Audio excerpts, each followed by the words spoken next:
What is a modern rifleman's rifle? It's actually a really hard episode to do, a really hard thing to define. Because the perfect rifle, much like the perfect man or the perfect woman,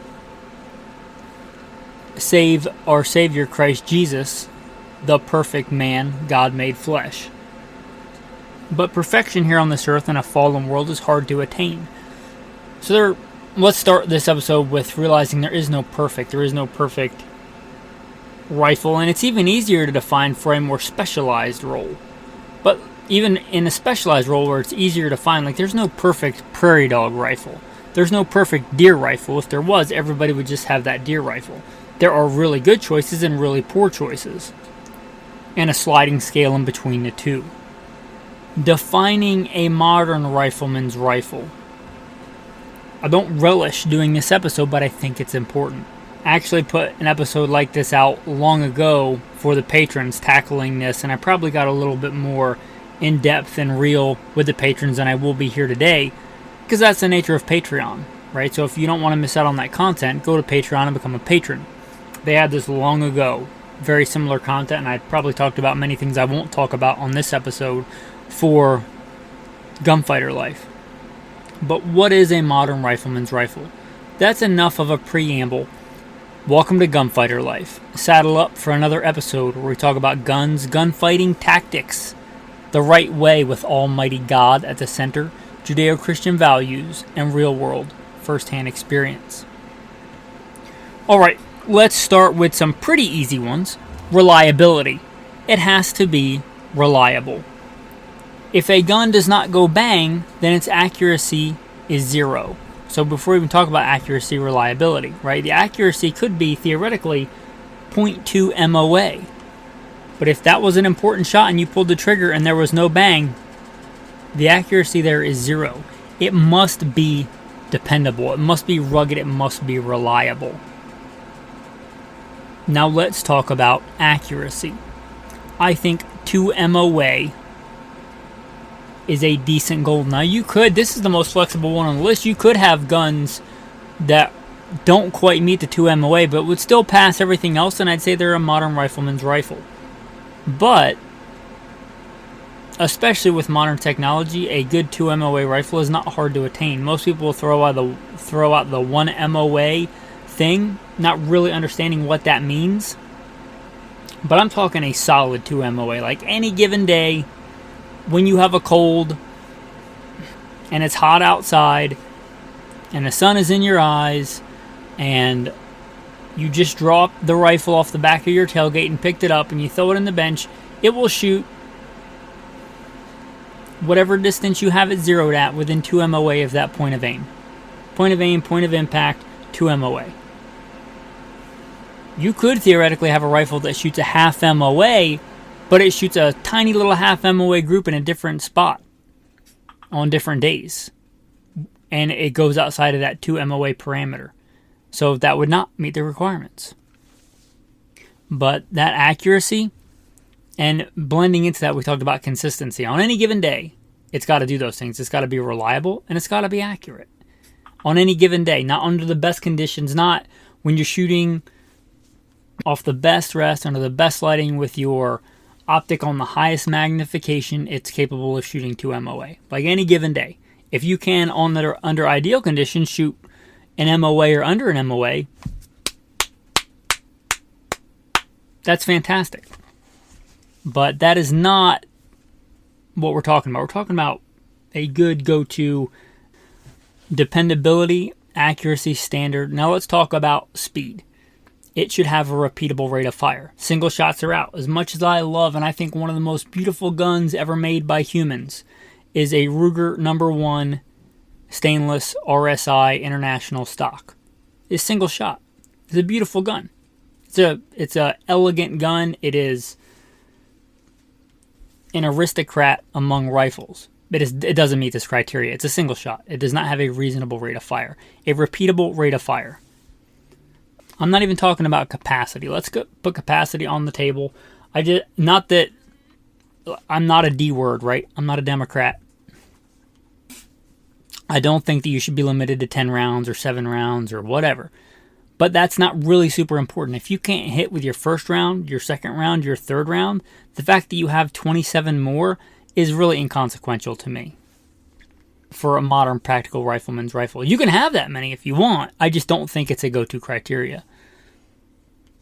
Now let's talk about a big one. And this is going to kick, sadly, a lot of guns out of the running. And there's really no reason to, especially with today's technology, but weight.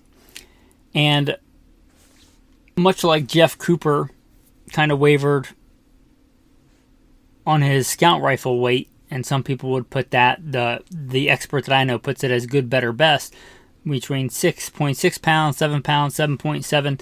But let's be generous and say under 8 pounds. So 7.9, 7.99, under 8 pounds. Under 8 pounds.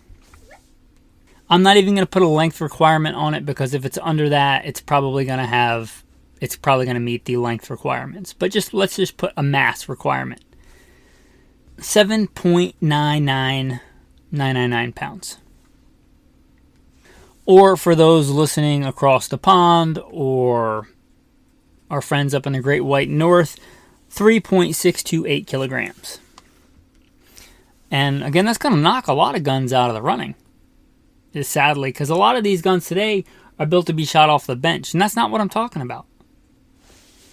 You can have a great PRS rifle that'll shoot a quarter MOA all day long, and it weighs 18 pounds. No interest in that for a modern rifleman's rifle. That's a specialized rifle. It's great at what it does. It's specialty.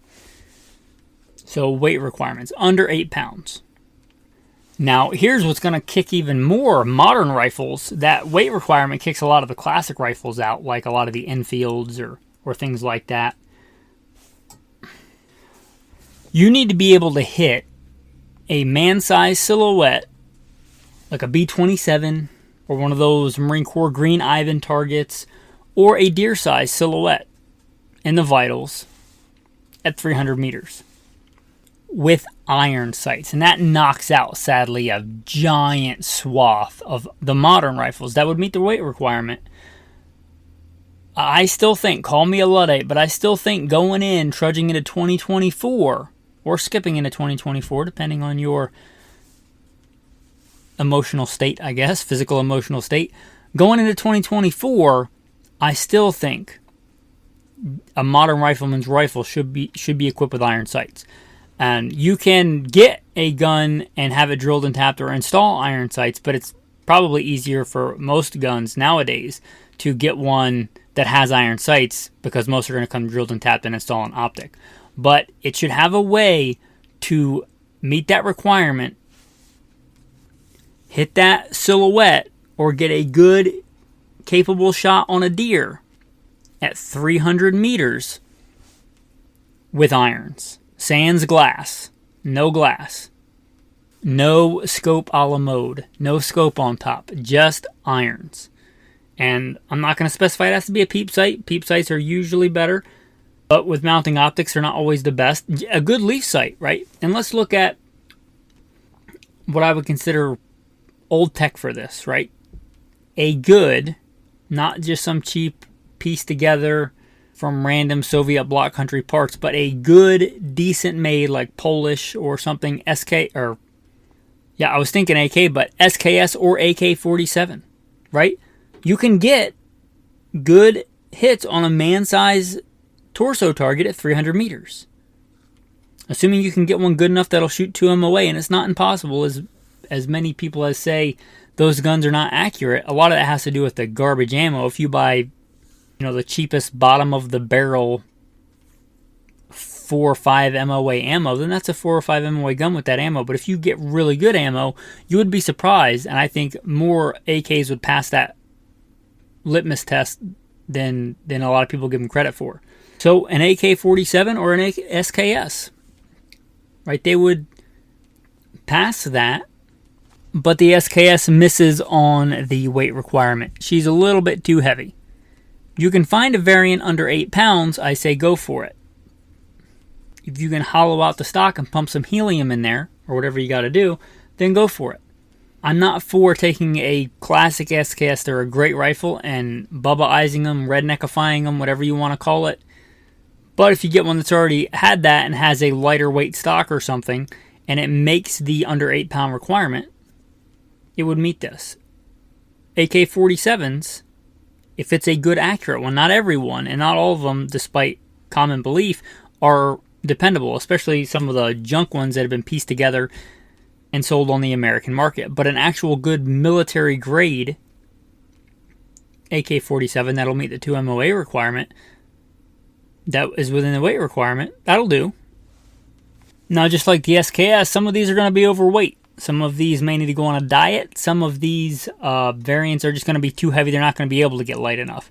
But some of the AK variants should be light enough to meet this requirement. Really depending on the variant. And because of that, some of the M16/AR-15 variants aren't going to make this test either. Because a lot of them, sadly, have gotten so obese that they're just too big to be practical. But since it's a lighter weight design to begin with, it gives you a little bit more leeway. I think a lot of the AR-15 variants, M16 variants, M forgeries will pass that test, the weight test, and the accuracy. And there's a reason, right? There's a reason why the de facto American rifle of our time, AR-15, stands for Armalite rifle. But if it stood for America's rifle, it would make sense. And I think many of these, if they have good usable iron sights, and many do, they would pass this test as well. Right? And probably not with green tip. I don't consider green tip a 2 MOA round. It may be.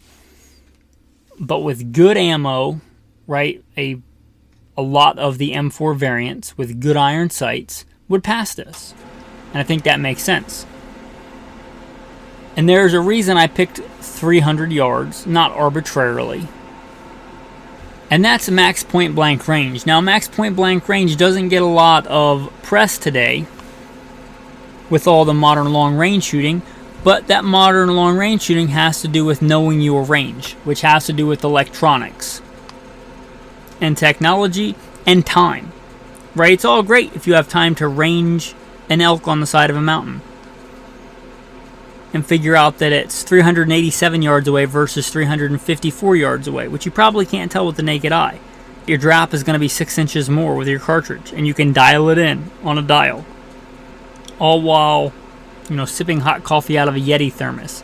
If that's how you want to hunt, and it's not impractical for that scenario, but for a modern rifleman's rifle, I'd say that's not practical. Max point blank range is, I think, in my opinion, infinitely more practical.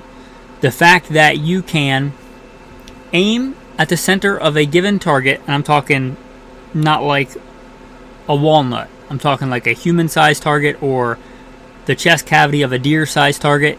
Aim and hit that target somewhere in the acceptable zone. That's your max point-blank range. Not like Hollywood where they say point-blank and they mean like a couple of feet.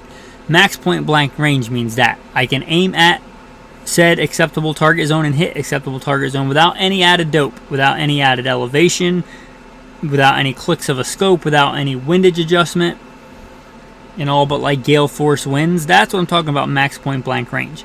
And there are many modern cartridges that will do that at 300 yards. In fact, most of the common ones we're going to talk about, 5.56, 308, just the two big examples, right? They will do that. They will achieve that. Some will do it better than others, but if I aim, and I might cheat a little bit higher, cheat a little bit low, or whatever, but I can aim somewhere in that acceptable target zone and hit that target zone somewhere. And why is that more practical in my opinion? Well, with my training and experience, which you might be familiar with, when you're getting shot at, when you have rounds inbound, when somebody you know and love has been shot or you have been injured, hopefully your OODA loop goes to shoot, move, communicate. If you can think about just getting the sights on the target and giving a good trigger press, that's great. Probably that's not the time to be worried about dialing dope and how many clicks is it and what's the last target I shot and what is my scope set on? Is it set for 500 yards? I don't remember. And did I return to 0 last time I went shooting with my rifle off a bench at super long range? Like, there's nothing wrong with that kind of shooting, but that's not what I'm talking about here for a modern rifleman's rifle. practical, simple.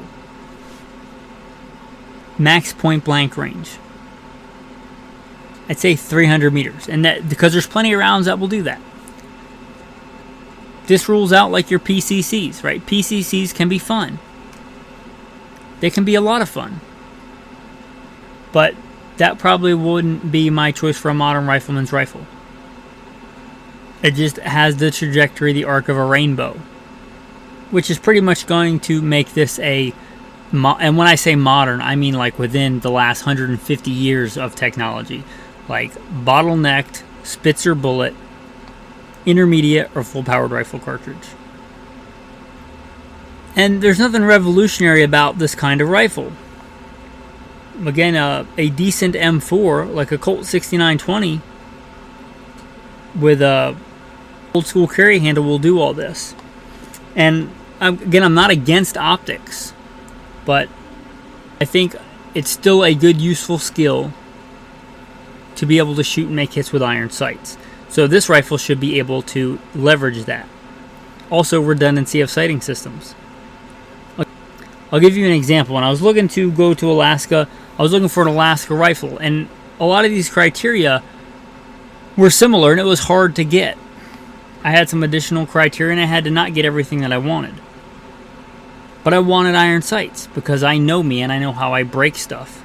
And I fell probably over 10 times with that rifle in Alaska, like falling on the rifle sometimes, and just thankfully it did not lose zero. The scope was fine, the mounts were fine, everything was fine. Used good quality glass, good solid mounts. Likewise, I came back here to Idaho and was hunting just north of the Hells Canyon area, some pretty treacherous terrain, and I hunted pretty hard. I don't know if I fell on the rifle or I snagged it on something or slid down something, and the scope mount came loose. And we're talking like really good, best of the best scope mounts and really good glass, but it came loose. So you just never know. And thankfully, that rifle, much like I'm advising here, it had backup iron sights. So my hunt was not done that day. I was confident the iron sights were still zeroed. You may have it the other way where your iron sight snaps off, your front sight breaks or gets messed up or something, and your scope is still fine, but that's what I'm talking about. The redundancy is important. But much like I think, if you're going to be a good, well-rounded operator of a motor vehicle, you should know how to drive a manual transmission. A stick shift. Okay. If you're going to be a rifleman, you should be able to shoot a rifle with iron sights. Well, let's get to optics. If we're talking about a modern rifleman's rifle, I think you need no greater than 4 power on a low end. I'm not against variable power scopes, but be honest, a lot of times I prefer a fixed power scope. They're just simpler. The internals are simpler. Talking about being rugged and reliable, they have less moving parts. But low end, 4 power. And it doesn't have to be adjustable. But any higher than that, it's, I think, impractical for a modern rifleman stuff. For shooting stationary targets at long range, yeah, higher power is fine. For zeroing your rifle off a bench, it's fine. But if your target is moving, probably not fine. If you're doing a spot and stalk hunt and your target gets ambushed, let's say, at 30 yards and it's running, probably you don't want a lot of magnification for that. You probably have noticed a lot of this if you're a big fan of the Scout rifle. A lot of this is similar to the Scout rifle, but I'm not going to specify a forward-mounted optic. I know there are reasons for a forward-mounted optic. I understand why Jeff Coover picked it, but I'm not going to stipulate it for this. Certainly not. It also gives you a lot more freedom into where to mount the scope. Most rifles, unless it's a dedicated Scout rifle, are not going to have a forward-mounted optic. They're going to have an optic mounted over the receiver. And if I'm being honest, I think it's a wash. I think you get benefits from the forward-mounted optic. You get benefits from the traditional mounted optic. I'd call it 50-50, 6 of one, half a dozen of the other. So I don't care. I'm not a Luddite, or I don't consider myself a Luddite. A good optic can be a force multiplier. So as long as you have good iron sights, and not just like vestigial iron sights, like they're just a token nod to having iron sights, but you, with the iron sights on your rifle, can get good hits on a man-sized silhouette at 300 meters, and a better shooter gets more leeway there, right? It's going to be easier to get those hits with a peep sight than with a leaf sight, but if you're good with iron sights, A lot of those older just leaf sights like you would find on an old Remington 700 or an old Winchester Model 70, you can get good hits on a man-sized silhouette at 300 meters with just those very basic sights if you're good enough. But after that, if you want to mount an optic and be able to increase your range, that's fine. If you want an LPVO or a fixed 2 or a fixed 4, that's great. And thankfully, the 4 power on the low end, a lot of your classic hunting scopes, your 3 to 9, that'll work fine. Here's a big caveat to that. If you shoot both eyes open, if you can shoot magnified optics with both eyes open. If you cannot, I would advise you don't even get magnified optics. Either stick with the irons or go with an LPVO, meaning like a 1 power or a scout scope where you can shoot with both eyes open. Now, it's called the Binden concept. I can. Many people can, whether I'm shooting rifle, shotgun, handgun. Unless there's some crazy criteria like the sun is in one eye, I'll almost always shoot with both eyes open, no matter what I'm shooting, no matter what power scope. Some people can't do that. If you're not there yet, or you haven't learned to do that, I think for practical situations, you're better off having 40% more peripheral vision than a little bit more magnification. So if you can't shoot with a magnified optic with both eyes open, you should probably work on that before you worry about the magnification. And that's a big thing. If you are shooting any kind of weapon for any kind of practical purpose, and you're learning rifleman skills where you may have to use it for any kind of defense, or any kind of shooting other than like bench rest shooting, learn to shoot with both eyes open. You have 2 eyes for a reason. Peripheral vision is important in a dynamic situation.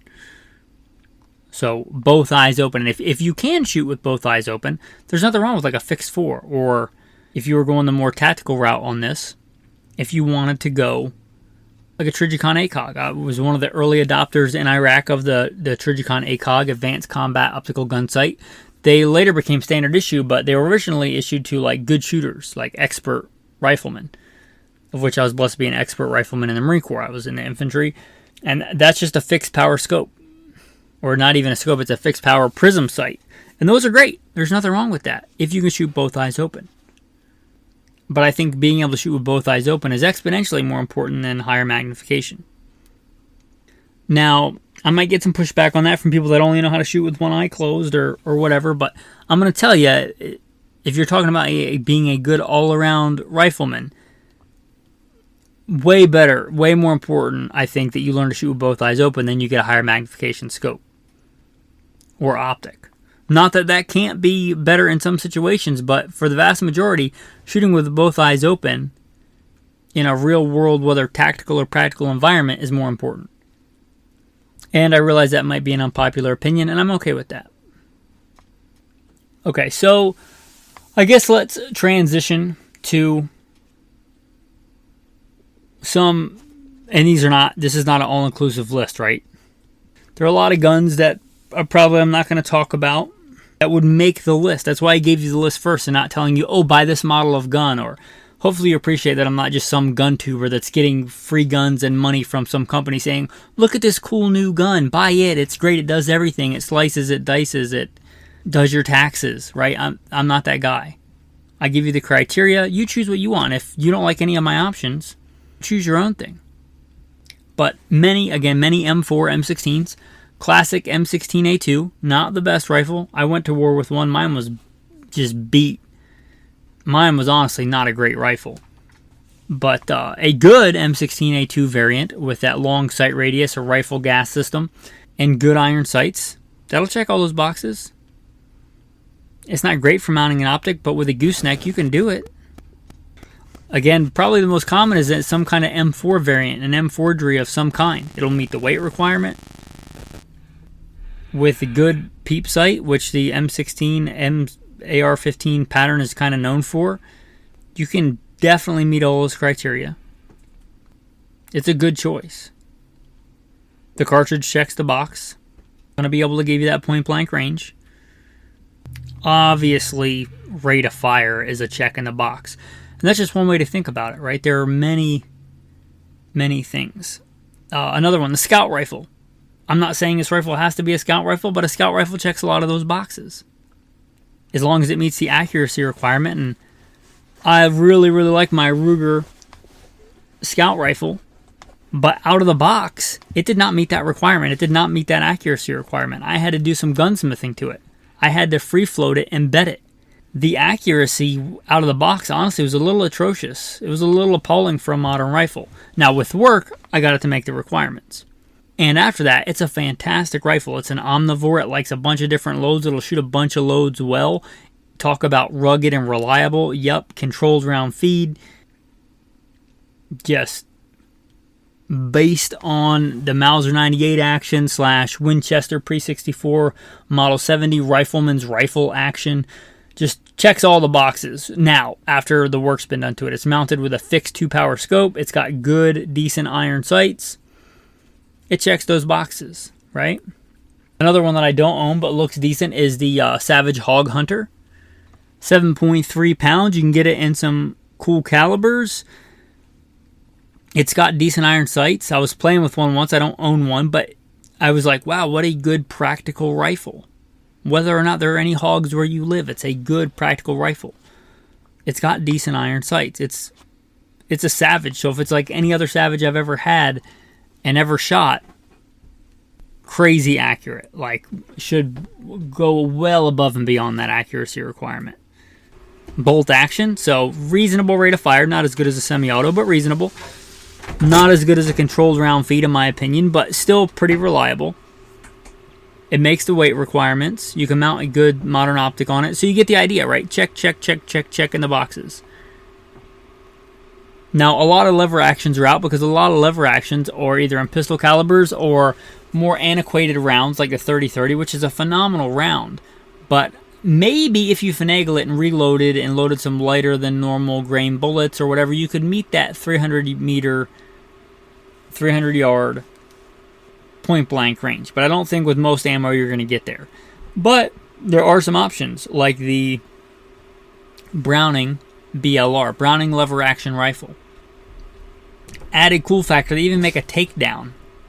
And they make them in a lot of modern cartridges. 243 would certainly check that box. 308, check. 30-06, check. It's within the weight limits. They have good iron sights. You got it. You see what I'm talking about, right? Check, check, check. It checks all the boxes. So you get what I'm saying there. You shouldn't... And now those are some good models. If you want to pick one of those models or you have one of those models, that's great. But the goal is not for me to give you a list of these are the only 5 practical guns, or however many I've said. It's for the criteria for a modern rifleman's rifle. And you may have additional criteria or decide one of those don't matter, right? Maybe you are just 325 pounds of muscle and bone and 5% body fat, and you can bump that up to 9-10 pounds and hike all day long and ruck a full pack up and down mountains, and the fact that the rifle weighs 9 pounds doesn't matter to you. But before you go heavy on the weight limit, make sure that you can actually move with that rifle for a long period of time. You may decide to put more criteria, like I really like stainless steel, or better, right? I don't like blued. Now you may live in some areas or stay in some areas where that doesn't matter to you, but for me, I like stainless or as good or better. So Cerakote would be okay. A good nitride, like a good QPQ, polished quench nitride, phenomenal. That would be fine.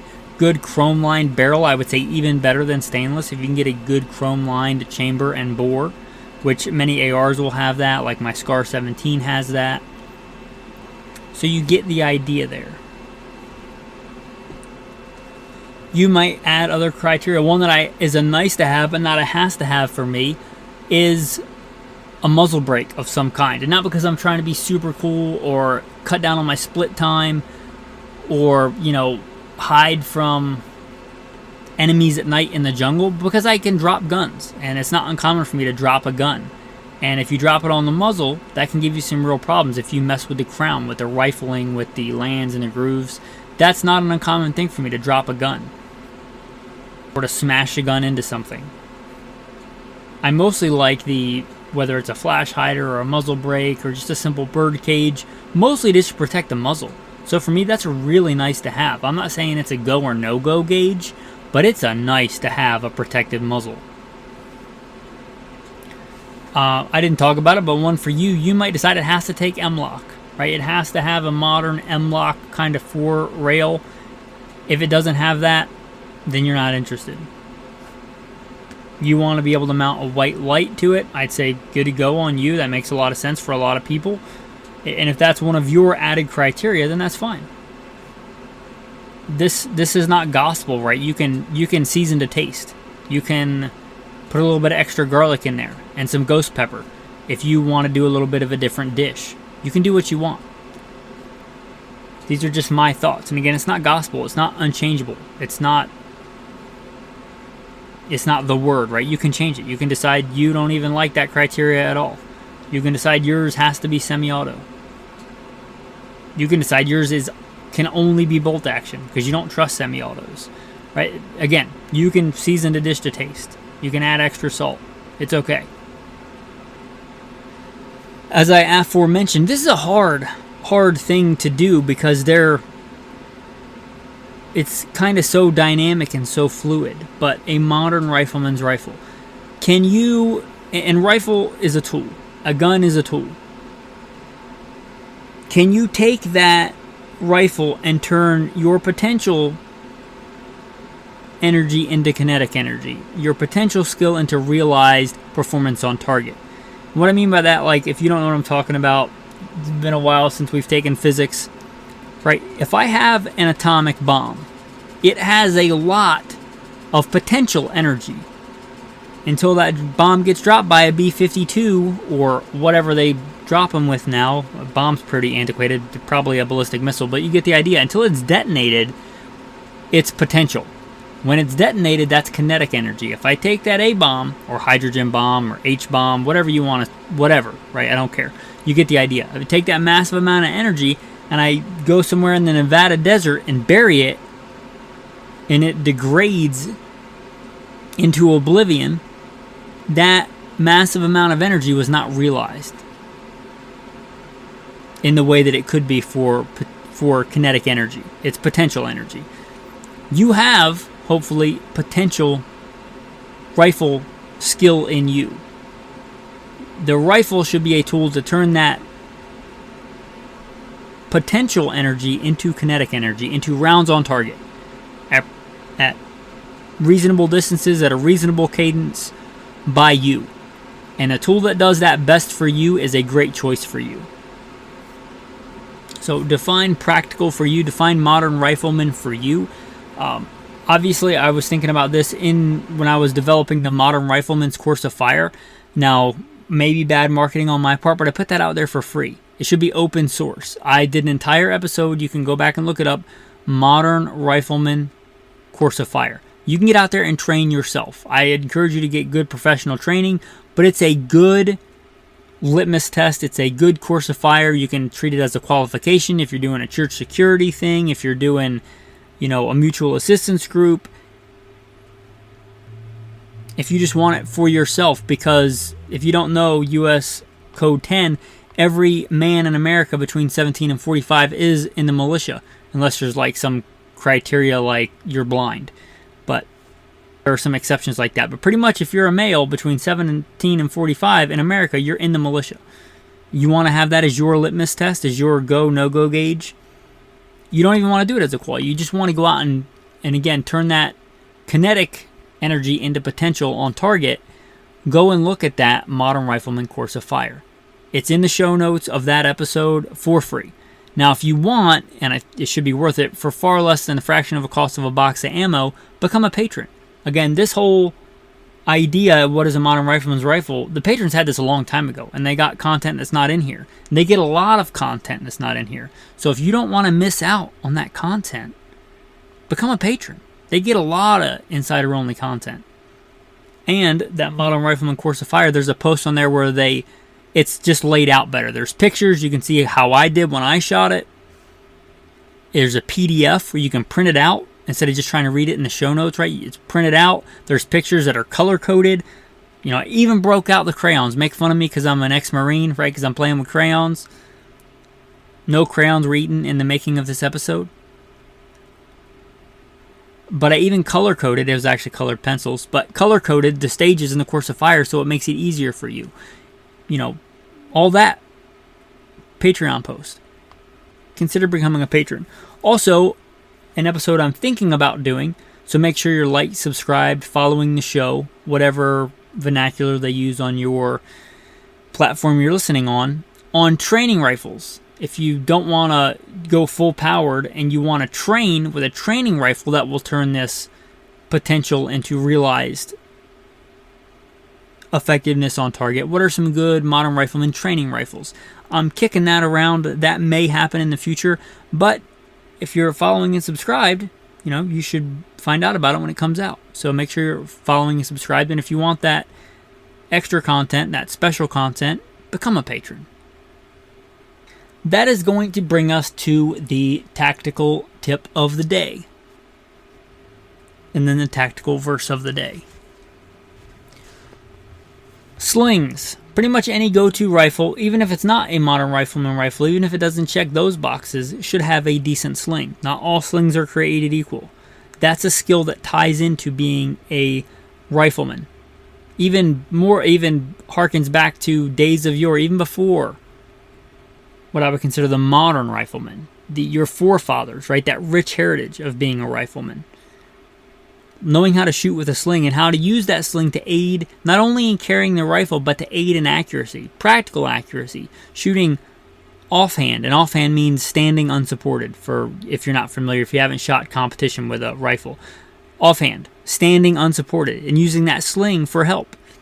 Even in prone position, using that sling to make you more effective. The sling is a tool for more. It should be, if it's a good practical sling, it should be used for more than just carrying the rifle sometimes. If you need that extra accuracy, you can wring it out of that sling. So look into slings like the old web sling that can be used as a good marksmanship sling, a Rhodesian sling, or even just making a hasty sling out of a common 2-point sling. And figuring out what that tension is, how to use that rifle and the sling and the sighting system in conjunction with your eyes and your body as a system coming together to get hits on target. So not all slings are created equal. So don't just make the sling an afterthought. Or don't just pick a sling because it says tactical. Pick a sling because it's practical. With that, your tactical verse of the day. This is from Proverbs 30. Every word of God is pure. He is a shield unto them that put their trust in Him. Amen. Thanks for listening, and have a blessed day.